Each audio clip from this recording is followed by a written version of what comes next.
and you are listening to Villaincast, BJJ Anti-Heroes, with myself, Chris, the Villain Pains, and Naqi, El Jefe, our shed.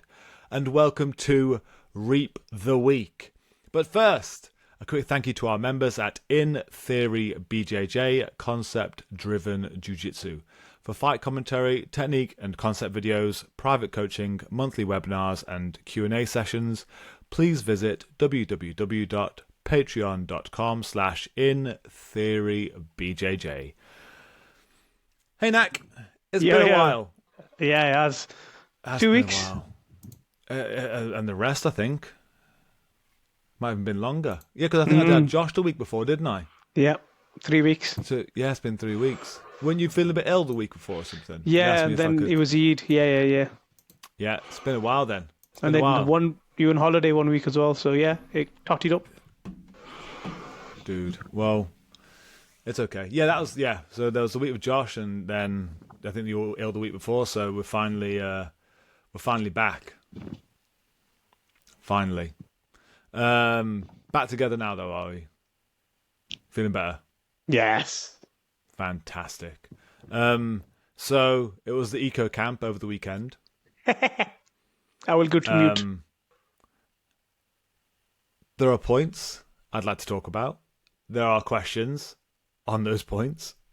But we won't jump into that. We won't go all in on it, or from the get go. I think we'll get round to that. So the first question then. We both have to teach beginners, so this is quite a good one. Don't have to. We enjoy it. We both teach beginners. We don't have to. We enjoy it.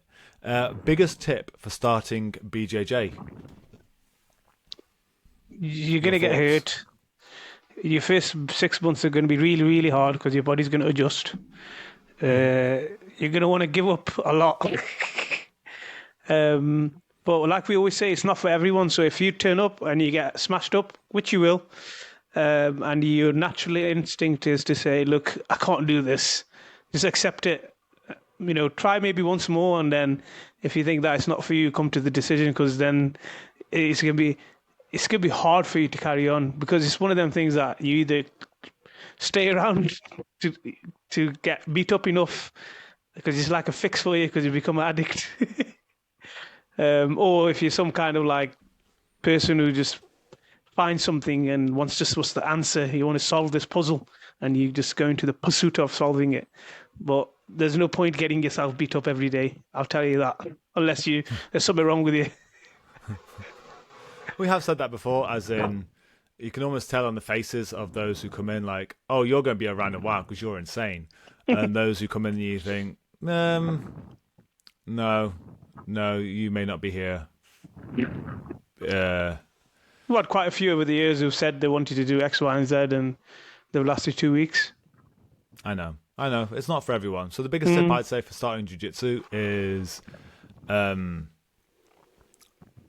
manage your expectations.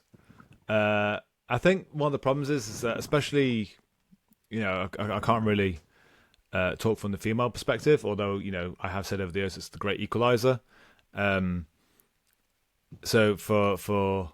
I say that I think that's probably most appropriate, is that, from watching people train over the years, men and women, it's one of the biggest things you're going to find with your expectations is you are more powerful than you thought, as in you are going to be capable of one day dominating a man, and completely breaking any of those ideas down that you thought you couldn't. Like, you absolutely can. On the flip side, if you're a guy who thinks he's powerful, you're about to get humbled. And I think there's an inbuilt, from the male perspective here, is there's an inbuilt part of you that says, like, oh, if I entered into a scrap, I could probably win. And then you are put into that scenario and said, cool, go for it. And it doesn't work out the way you think it's going to. And the amount of excuses I've heard over the years of it's because they don't go red. That's why. It's my cardio, or it's my fitness that's let me down. No, motherfucker, you can't fight. Like, just Just accept it. Like, just Accept turn it, around and yeah. go, shit, this is new. I actually don't know what the hell to do. And the other one is like, yeah, but I it's because I don't know any techniques. Yeah, exactly. That's why you're here. You're trying to learn shit. I mean, oh my God, how many times have you heard those over the years? You sat down with beginners and they've said those words of, oh, it's my cardio, or it's my fitness, or, oh, but I just don't know any techniques. It was Yeah, like Monday you went, didn't you, when we were sparring? But yeah. you know that new lad who was there. The His three new brother, ones. yeah, but the bigger lad, his Mm. brother would egg him on, saying, "Oh, why go for it? Why can't you do this? Why can't you do that?" He says to him, kept it on. I don't know any submissions. I'm like, you got to get past my legs first, mate. Yeah, like that's gonna help you. Like, oh, if I knew I could rear naked choke, I could definitely get past this guy's legs, take his back, and choke him. Yeah, I No, was you like, can't. yeah, it's different, mate. Like, got to break it down. I know, and it's you. It's such a weird, ingrained idea that you have that. Oh yeah, if it kicked off, I could throw hands. No, you can't. Like, you don't know how to fight. I'm sorry.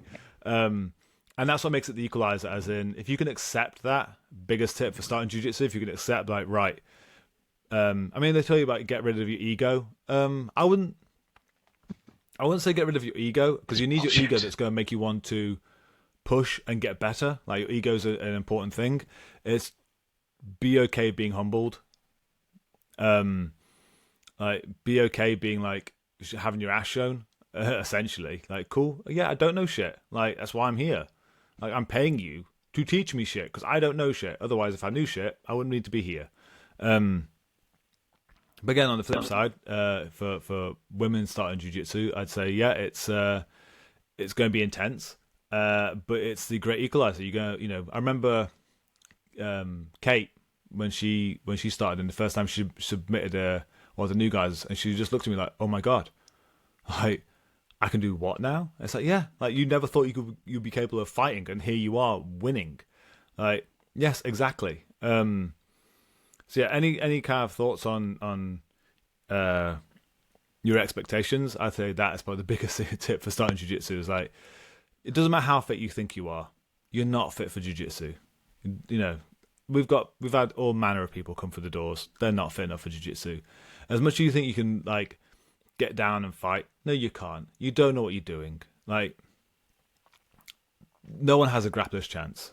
Like just come in, prepare to be humbled, and shut your mouth and open your fucking ears and get ready. Yep. Um, Accept the message. exactly. Oh, this is an interesting one.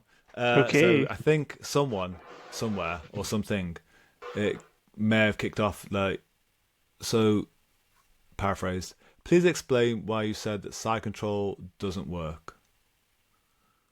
No, I think people get confused, don't they? Because we don't say side control. We class passing guard. We don't really name the position, do we? We just say we stay in the armpits. I think that's where somebody's got confused.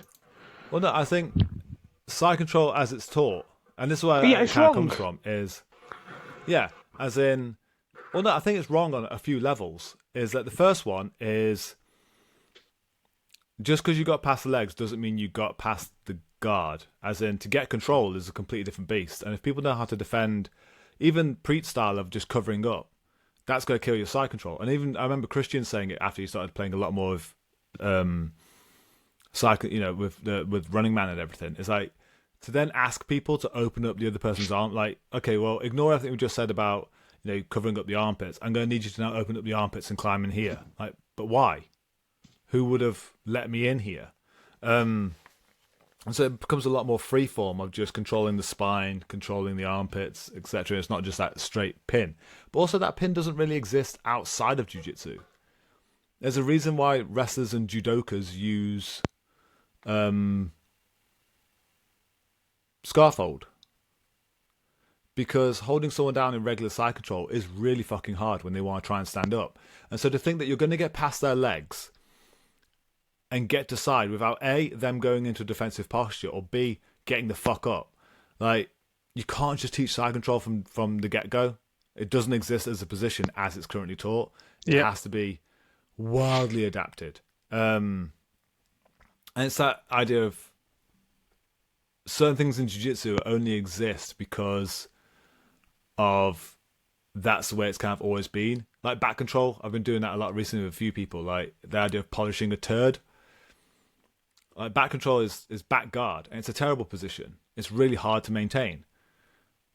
Like you might get lucky and hunt and choke off it, but maintaining it against someone who knows how to defend and then being able to actually apply a choke, really fucking difficult. Back mount, however, fantastic. But do we just try and make back control work because it's just a position that you've seen and now you try and polish a turd? It's still a turd. And yeah, side control, it doesn't exist. It doesn't exist outside of jiu-jitsu. If you would start again with the rules that we have, would side control exist? Probably not. It's terrible. Agreed. This is one for you because you know way more on this than I do. How important is a good fitness routine? Oh, very important. Very important.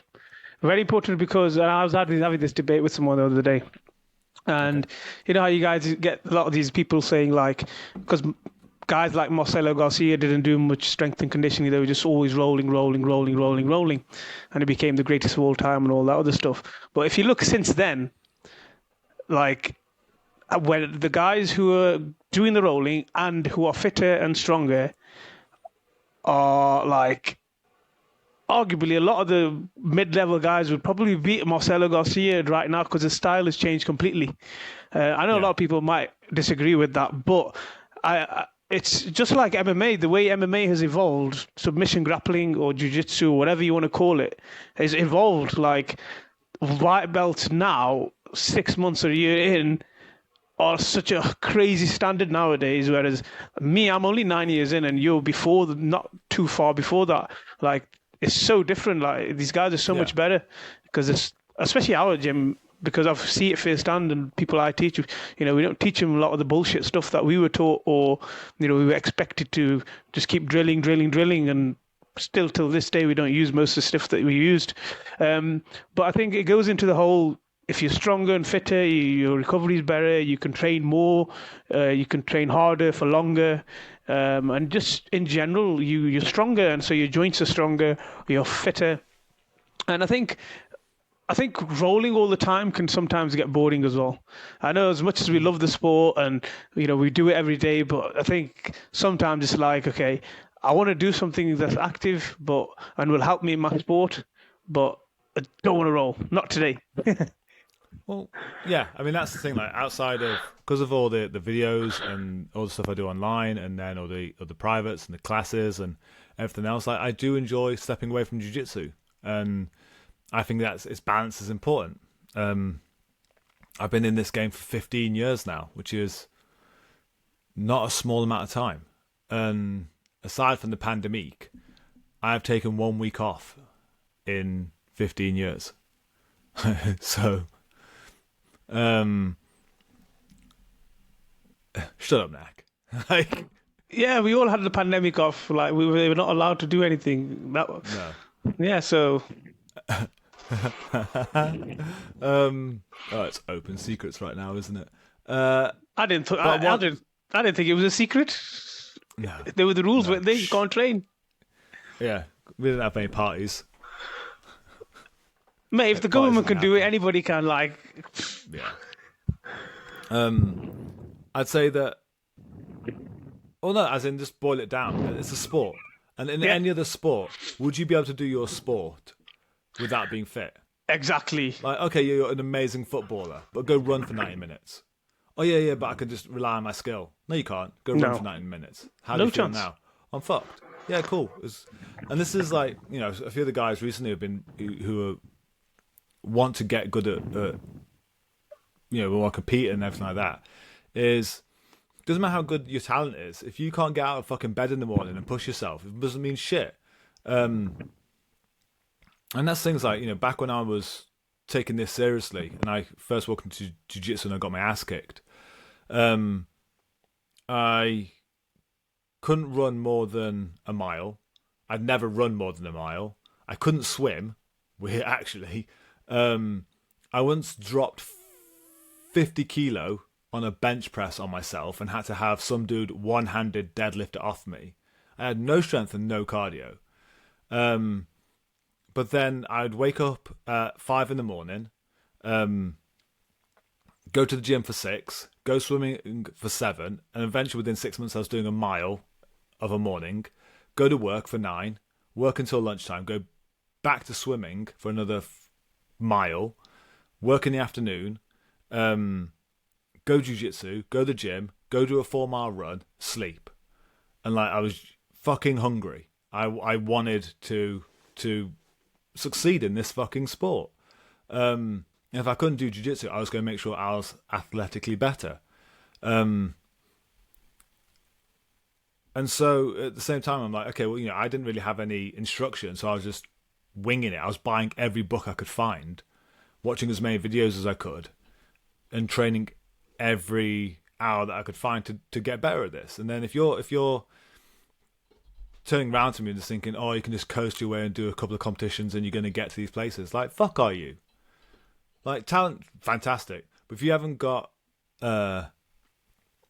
drive, doesn't mean shit. Just, again, taper your expectations. Where do you want to go? Do you want to just enjoy the sport as a hobbyist? Or do you actually want to get far? At which point, I can't help you with that. If I can't drag you out of bed at 5 a.m. Agreed. All them points for fitness. Like, do it. Like, you'll be fitter and healthier anyway. And it's, you get strong. There's nothing wrong with being strong. Well, yeah, it's a power sport. It's a power sport with cardio. And, like, again, those people who say, oh, I've got my fitness. Well, fucking get up in the morning then. Like, go out for a fucking run. Like, why aren't you doing it now? Like, if you're listening to this podcast sitting down, fucking run. Go run now and listen to it. Yeah. Can't take fucking excuses. Like, all those people that really got far in their sports, like Olympic athletes and are boring fucks. Like, they're the ones who don't go out and go drinking with their friends of an evening. They don't go out partying. They're the ones who are working until they drop, and then they'll do it again, doing active recovery and stuff like that, taking this shit seriously, and then they're the ones that fucking succeed, get known, get famous, because they put the effort in. Get in the gym. Yeah, go to the gym. Yeah, and like you could see the ones with that kind of mad intensity in the gym, like Ollie. Ollie, at 15 years old, was cycling 10 miles on dark country lanes to come training. Like, yeah, that kid wants it. He'd get up and come training at 6 a.m, spar for an hour, go home, shower, get his school uniform on, and go do his GCSEs. Like, that's drive. Yep. Yeah. Good fitness routine. Depends what you want to do with the jiu-jitsu, I guess. Yeah. At what point do you introduce playing or passing close guard? Ooh. Never. Yeah, maybe one they've competed a couple of times a while back, because they'll meet somebody from certain clubs who just want to sit on their bum straight away and lock their legs around you like you would in bed, and they just want to hold you there for 5 minutes, and somehow in the rules of jiu-jitsu the bottom person wins. I don't know how that works, but yeah, it's happened in front of me a couple of times, and I'm like scratching my head thinking, for the love of God, like, I don't understand how. I'm not going to get into it because I had this debate with the referee there. I mean, the way he explained it, I understood because of the rule set, but yeah. So I think it's important we have to teach it, because we then went and spent a month on it because we don't want to be stuck in there anymore. I'd say in guard in general I wouldn't know. I'm happy that we're not necessarily teaching guard for a while, like for the first few months, just because it's something that requires you to, effective guard requires you to essentially use your feet like hands. Like, you're hand fighting with your legs, and you're trying to use your legs with good dexterity to be able to enact change. And when you're new to jiu-jitsu, you don't have that dexterity, you don't have that control, and understanding it is fucking hard. Teaching you to get up and be on top is pretty easy. And so when you're finally used to your body, finally used to violence, and can get stuck in, then yeah, we'll start bringing it over time because you've started to understand how you can actually, you actually have dominion over your body for the first time when normally most people don't. Closed guard, that can come in a bit later. Like, it's based on attacking the upper body. But at the same time, I think there has to be that element of stand up first. Like if you're being held down, yeah. So I think there's a lot of layers first before you even get to closed guard. And I play closed guard against you. Nothing wrong with it. No. But at the same time, I think, again, like the person in guard has to also change their mindset of I'm not the person losing. I think that's quite important. Like, oh my god, I'm in closed guard. I'm a wilting flower now. Because in no other martial art or scenario would that be the case. If that was MMA and you were in closed guard, who do you think the winner's going to be? Who can punch? Time, like, yeah, and it's like it's like you do it to me. Like every time I try and play closed guard, you stack me on my head and like try and crush my face with your shoulders. I'm like, cool. Yeah, I don't like it down here. So I think how we look at a lot of guard in general has to change. Of like, I'm the fucker on top, you're the one who's fucked. Because if I get past your legs, you are absolutely losing. Like, you're the one who's not. You've got to win. You've either got to sweep me or submit me. And if I'm staying on top, you're more than likely going to lose. And I'm going to bully you from here. Like in the gi, just punch choke them. Fuck them. Like, they don't want to play these stupid games. Hurt them. So I think there's a lot of layers that have to come through first before we go down that route. Agreed. Let's get ready. Tips for a 6-month blue belt to not stagnate. You're going to plateau anyway. It's going to happen sometime soon anyway. But generally what I say to people is you change your attention to something else. So let's say if there's a certain area that you've been on for a while, just try to learn about something else. Put yourself in a different position. If you're always beating people in the gym, or if there's someone who you're always beating in the gym, let them beat you. Let them play their game. There's so many different variables you can change so you just don't plateau. Because plateauing is like hard, man. It's hard to take sometimes. It's like, no, don't plateau, man. Recently I plateaued in Ramadan and it was the worst thing. I was like, and then I hit my thumb as well. I was like, oh my God. But I'm getting out of it now. And today I had some fun rolls. I was like, I'm back. Yeah. And I say like plateaus are the thing that probably drives most people insane. Is that you think you're not getting any better. Yeah. Like you've hit but the biggest breaks come after the biggest plateaus. And one thing I'd say that the problem is with blue belts, I think blue belt's a terrible belt in general.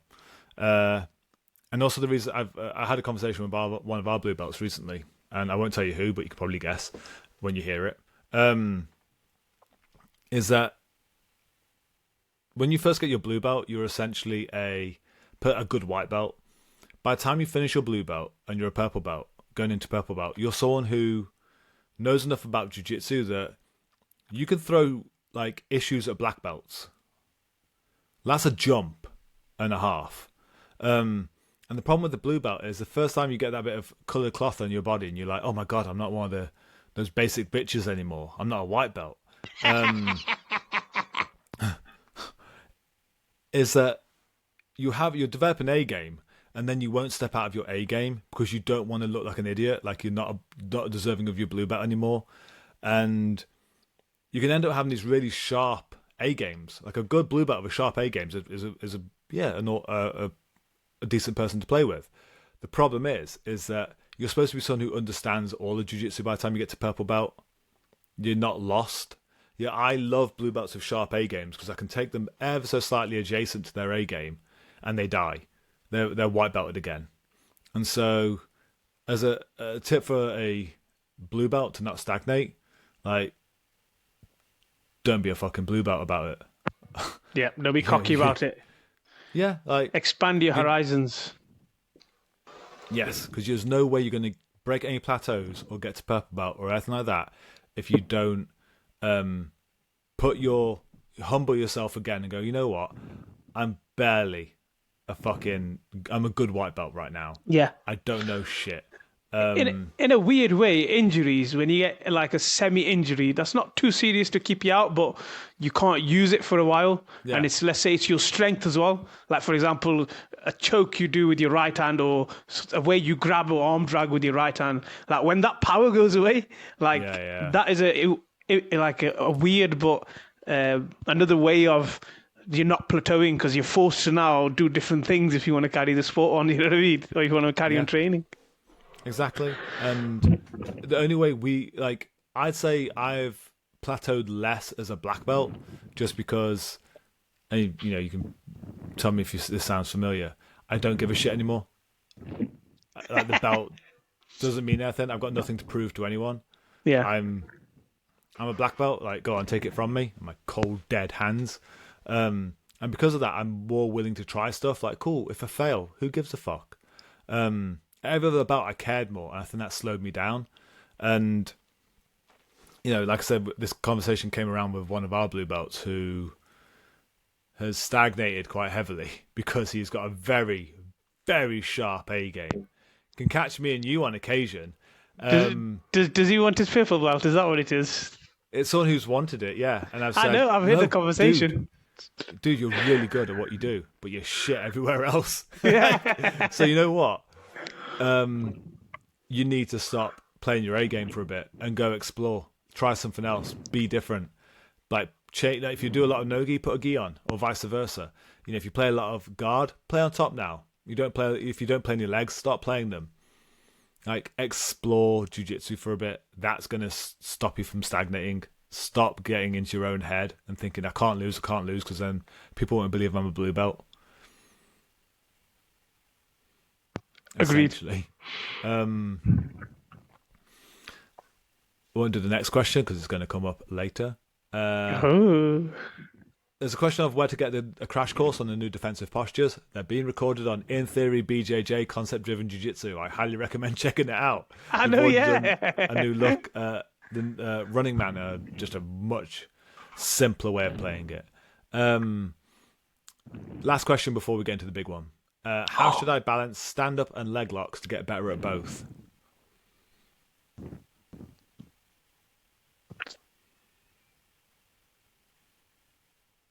Just do them both. Yeah, that's how my advice would be. Just do them both. Mix and match. I'd say that I get balance stand-up and leg locks to get better at both. When you if you find that your gym sucks in a certain aspect, play that aspect.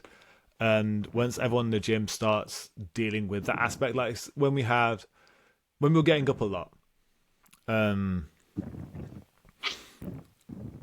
everyone got better at doing takedowns to hold each other down. And now that kind of that's improving our skill across the board. And now it's like, cool, we know we can get up against everyone else because everyone in this gym is stopping us. And it's the same with legs, as in if it's a skill that is an issue in the gym, I understand the core mechanics of it. So we'll have to do some stuff about we've got inside-outside theory or bottom leg if it's standing up. Wait until let everyone play legs. And then when everyone's really good at attacking and defending legs and latching onto the core joint and defending it, then you can move on. But I'd say it has to be a gym. It's not a personal thing. It's a gym-wide thing. If it's a gym issue, improve the gym. Work on that as a team.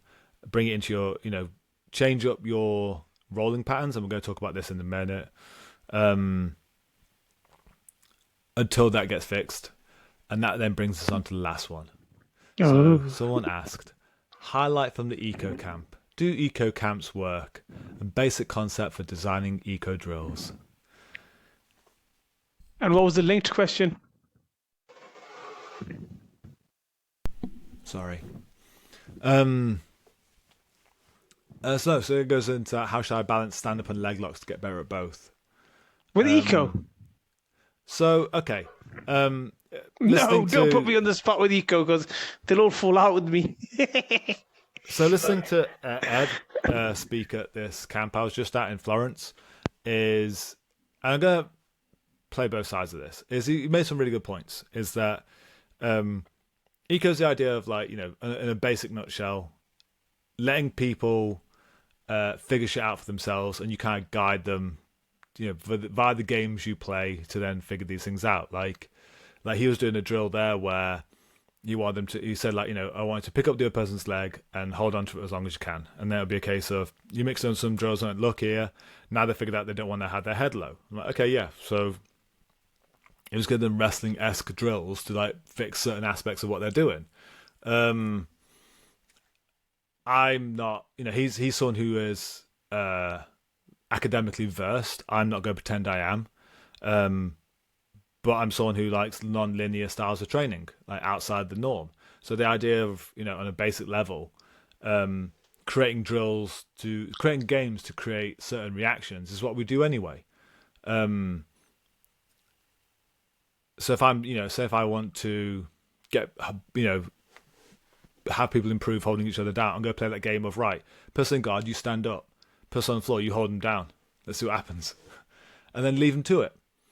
And so that, that basic concept for designing eco drills, think of what you want a movement pattern for people to pick up, and create a game of right. So it's almost like situational sparring in a way. But with a designated an outcome that you kind of like expecting of it. Like, I want you to now, you got to figure out you're going to be holding down their hips and et cetera, et cetera. Like, if you just tell them, you can tell them, like, I need you to hold down the hips, but like the style they're going to do it, they should be able to problem solve. Like, you want to, like in jiu-jitsu, we're athletic problem solvers. And so eco has its place, I think, with picking up those movement drills. But the problem I have with eco is that when it's all in, like, fuck everything else, because you won't figure out certain things about breaking dynamics and stuff like that. What are you fucking breaking? Like, tell me the joint you're destroying. What ligament? If you don't know, you have a problem. Or even how chokes work. What are you trying to accomplish? Like, if you just get a tap, what does that mean? And so, going back into how should I balance stand-up and leg locks? Go on, carry on. Is create those games. Like, if you want to get better at your stand-up, have people trying to hold you down, or then try and hold other people down as they're trying to get up. That'll improve your stand-up. If you want to get better at legs, play a lot more leg-locking guards and have each other attack onto the hips. Yeah, and this brings me on to, okay, you get two beginners and you go all in eco and tell them to, okay, leg lock each other. Go on. Figure out how to hold each other's legs in certain ways where it's hard for the other one to escape, and you can create certain wedges around their leg and go on. If he said eco all in, I'm not going to show you nothing. I'm not going to show you how to control the leg, what joint you need to hold. And be like, okay, you need to find a way to leg lock them. Come on, eco that shit. Eco that shit now. Exactly, that's the goal of, like, try and create the right games for them people to learn stuff. I mean, I think one of the examples that I read was, it's imagine you're trying to, the game of football, and you got to try and get the ball from one side of the pitch to another. You got to figure out how to get past the other team, and it's a dynamic thing, and you're against intelligent moving objects. But the goal. I've got to put the ball on that side. How I'm going to figure it out, I'll do it. And so if you said, like, right, I need you to figure out how to latch onto someone's hip with your legs, then yeah, that's a broad game you could play. But they go, right, latch onto it when they're trying to break your ankles, like put pressure on your ankles. Latch onto it without turning that way, which is going to get you DQ'd. Like, latch on, and you create those like further like detailed games. But when it comes to the very end of the leg lock, they ain't going to know actually how the leg breaks. Like, they can cause some pain and get a tap, but it isn't going to tell them shit all about what they're actually doing. So the problem I have, and this is where I think the eco camp kind of fell apart a little bit for me, was that it became more of a discussion on eco itself instead of jiu-jitsu. And from that, I was like, you could say at one point it kind of got to me is that the discussion became so in depth amongst the coaches, the students lost interest. I was just like, these people want to learn some jiu-jitsu. Like, this needs to be addressed. Like, I had some people say to me, like, is this what purpose is this? Is it for me to be better at coaching jiu-jitsu, or is it better for me to learn jiu-jitsu? Because I don't know. It's not kind of addressing either right now. So I think those are some general issues with it. I think it got better over time. You know, you can't expect these things to work straight off the bat. Eco does have its benefits. Like, it does work in sport and for picking up movements. I mean, we've essentially been doing it to figure out stand-up. Yeah. But at the same time, I'm not a fanatic. I'm not someone who's going to go, no, I have to figure out how to do this with everything. Like, no, some things I have to explain. Like, this is how chokes work. You can't just squeeze the neck and expect outcomes of tapping. It doesn't work that way. Yeah, so it's movement patterns and stuff and learning how to problem solve, absolutely. But at the same time, I'm not going to become a fanatic on it. I want to see people get better at jiu-jitsu, and it's the right tool for the right person, the right job. Yes. Sometimes it's not. And that's kind of the same across all sport. Like, you know, you can eco your way as much as you want with football, for example, but then you still have a manager doing game plans. Yeah. Being prescriptive. I need you to do this. Like, that's like, okay, I'm going to give you this leeway during the game where you have to problem solve yourself. So it's been a mixture of the two. But I'm also being prescriptive. I need you to do this because this is where their weakness is. Yeah. So, yeah, like, it has its benefits. But the same thing, I don't think don't be fanatical about doing eco all in. I don't be fanatical about just doing the flip side. Yeah, there's a flip side to that coin. Yeah, there has to be a something that sits in the middle. Yeah, right tool, right job. Yeah, so it's something we're doing anyway, and pretty much everyone does it eventually when they give up on doing dry drilling at purple belt. Is to just go do some situational sparring, and then we'll figure shit out. I want this outcome. I'm gonna try and get up. You want me to hold me down. You've made your own little versions of it. It's just then designing those for beginners and everyone else as a coach, which is why we succeed.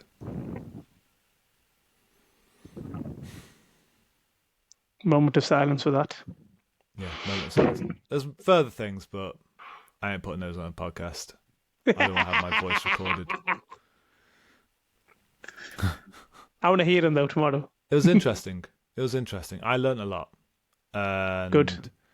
I found that a lot of our drills do it anyway, even just purely by accident. I'm not an academic. I've never pretended I was.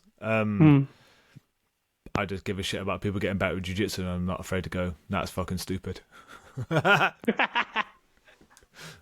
essentially how I did it. Yeah.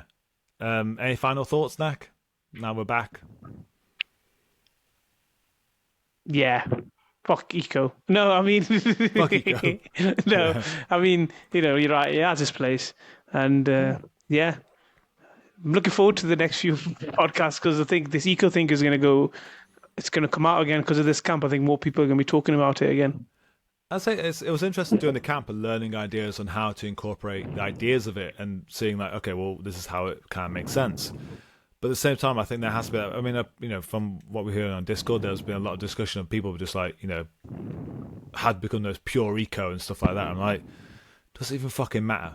Yeah, like, don't get stuck in the fucking weeds. Like, there's students out there going, the fuck is happening? Just teach us some good jiu-jitsu. Like, give a shit about us. Don't get stuck in this academic. If you want to get stuck in the academics of it, go do fucking academics of it. Yeah. If you want to just teach jiu-jitsu and get people better at jiu-jitsu, teach them fucking jiu-jitsu and give a shit about their progress. If it doesn't look like their progress is going the way you want, change. Get better. Do something else. Yep. Yeah. We can be here all day otherwise. But it's good to talk again. It's always a pleasure. If you're around, we'll record some. I've busted my toe. I did a private today and busted my toe up. Oh. I've got stuff to show you as well. Yeah, I need to see. Yeah. And we've got a lot to work through. But it's been a pleasure as always, Naq. Always. I think my life just died. This has been Reap the Week with Chris the Villain Pains and Naqi El Hafi Shed. Good night, sir. Good night.